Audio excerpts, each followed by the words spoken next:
এই মুহূৰ্তৰ এটা ভয়ংকৰ খবৰ লৈ আনিছো মোবাইল সাধাৰণতে আমি ব্যৱহাৰ কৰা মোবাইল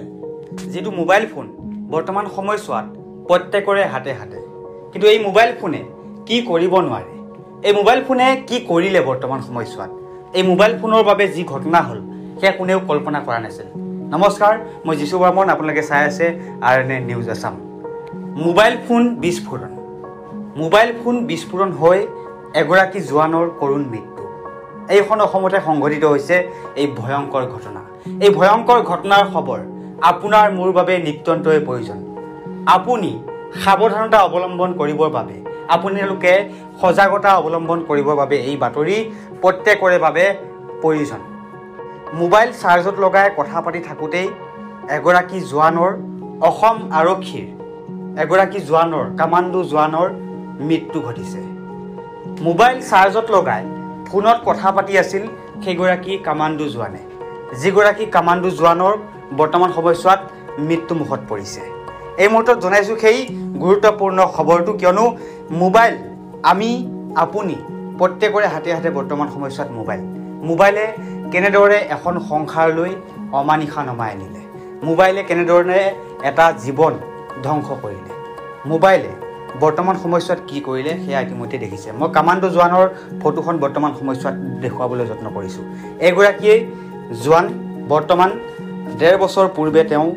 অসম আৰক্ষীৰ কামাণ্ডো নিয়োজিত হৈছিল আৰু নিশা ভয়ংকৰ ঘটনাত তেওঁৰ মৃত্যু ঘটিছে চাৰ্জত লগাই মোবাইলত কথা পাতি থকাৰ সময়তে প্ৰচণ্ড বিস্ফোৰণ ঘটিছে কৰুণ মৃত্যু কামাণ্ডো জোৱানজনৰ মোবাইল ফোনে কাঢ়িলে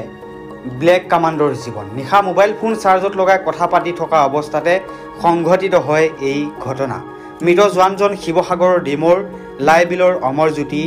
তাই মাত্ৰ 1.5 বছৰ পূৰ্বে চাকৰিত যোগদান কৰিছিল জোৱানজনে কাছাৰ জিলাৰ লোৱাৰবন্দত কৰ্মৰত আছিল কামাণ্ডো জোৱান অমৰজ্যোতি মাত্ৰ 1.5 বছৰ পূৰ্বে অসম আৰক্ষীৰ কামাণ্ডো বেটেলিয়নত যোগদান কৰিছিল কিমান সপোন আছিল কিমান তেওঁৰ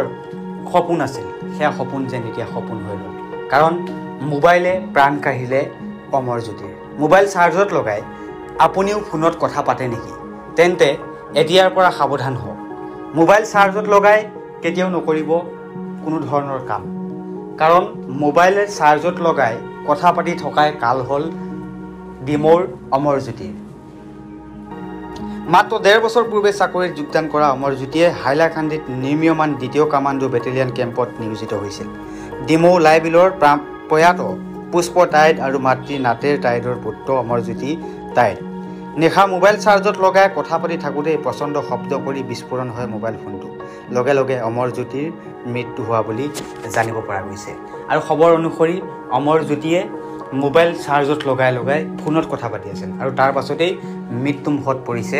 এইগৰাকী অসম আৰক্ষীৰ কামাণ্ডো জোৱান অমৰজ্যোতি টাইড আপুনিও সাৱধান হওক সজাগ হওক এই বাতৰিটো শ্বেয়াৰ কৰি দিয়ক